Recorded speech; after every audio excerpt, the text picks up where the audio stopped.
నమస్తే the 9 news కి స్వాగతం. పార్వతీపురం మన్యం జిల్లా సాల్ ఆర్టీసీ కాంప్లెక్స్ ఆవరణలో దివ్యాంగులకు ఉచిత బస్సు పథకాన్ని ప్రారంభించిన రాష్ట్ర స్త్రీ శిశు సంక్షేమ శాఖ మరియు గిరిజన శాఖ మంత్రి సంధ్యారాణి. ఈ పథకం ద్వారా 40% కంటే ఎక్కువ అంగవైకల్యం కలిగిన వారికి రాష్ట్రమంతటా ఉచిత బస్సు ప్రయాణం సదుపాయం రాష్ట్ర ప్రభుత్వం కల్పిస్తుందని తెలిపారు.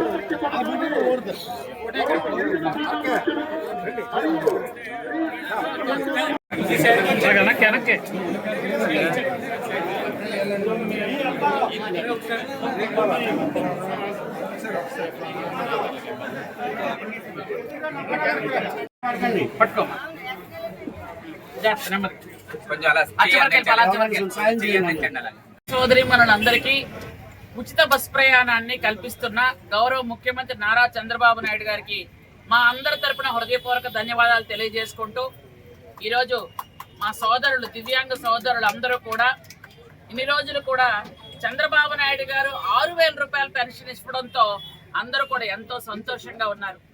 ఈరోజు వాళ్ళు ఎక్కడైనా హాస్పిటల్కి వెళ్ళాలన్నా, వాళ్ళైనా మందులు కొనుక్కోవాలన్నా 12 లక్షల మంది పైచిలుకున్న దివ్యాంగులందరికీ కూడా ఈరోజు ఉచిత బస్ ప్రయాణం వస్తుంది.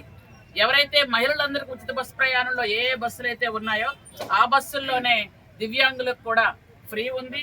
కాబట్టి దివ్యాంగులందరూ కూడా ఫ్రీ బస్ ప్రయాణం ఉపయోగించుకొని వాళ్ళ గమ్యస్థానాలకి క్షేమంగా చేరుకోవాలని మేము కోరుకుంటూ, ముఖ్యంగా ఆర్టీసీ డిపార్ట్మెంట్కి, ముఖ్యంగా మా సోదరుడు మంత్రివర్యులు రాంప్రసాద్ రెడ్డి గారికి ఏంటంటే, ఈరోజు ఏ బస్సు అయినా సరే కొంచెం స్లో చేసి దివ్యాంగుల్ని జాగ్రత్తగా పిక్ చేసుకోవాల్సిన అవసరం ఉంది.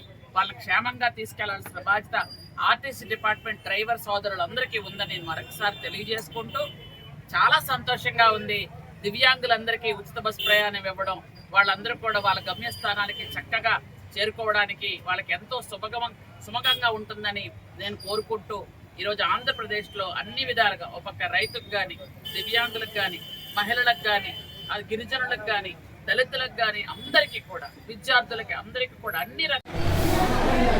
నా పేరు Achari, APSRTC Saluru depot manager work చేస్తున్నాను.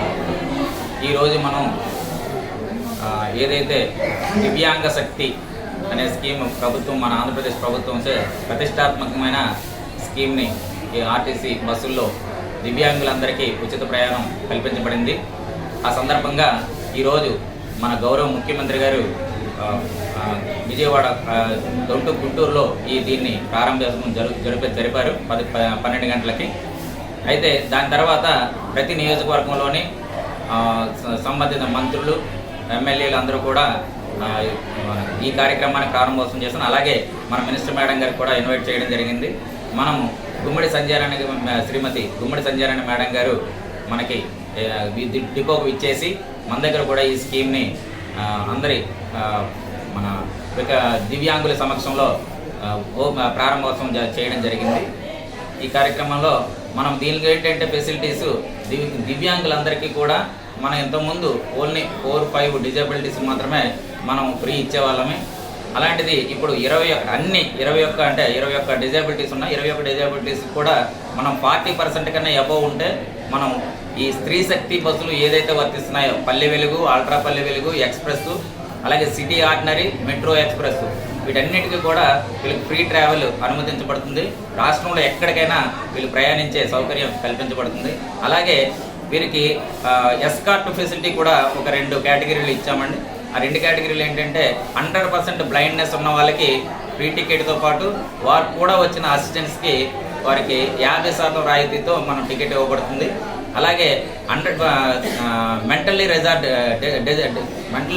రిటార్డెడ్ క్యాండిడేట్స్, ఎంఆర్ క్యాండిడేట్స్ ఎవరైతే ఉన్నారో వారికి కూడా ఐక్యూ లెవెల్ 69% కన్నా తక్కువ ఉన్న వాళ్ళకి అందరికీ కూడా ఈ పథకం వర్తిస్తుంది. దీనిలో కూడా వాళ్ళకి కూడా ఎస్కార్ట్ ఫెసిలిటీ ఇవ్వబడుతుంది. అంటే మానసిక వికలాంగులు ఎవరైతే ఉన్నారో వారికి కూడా మనం ఈ ఫెసిలిటీ ఉపయోగపడుతుంది. కాబట్టి దీన్ని గవర్నమెంట్ ప్రత్యేకంగా దివ్యాంగులందరికీ ఈ స్కీమ్ వర్తింపజేస్తుంది. కాబట్టి అందరూ ఉపయోగించుకొని ఆర్టీసీని ఆదరిస్తారని కోరుతున్నాం. Thank you.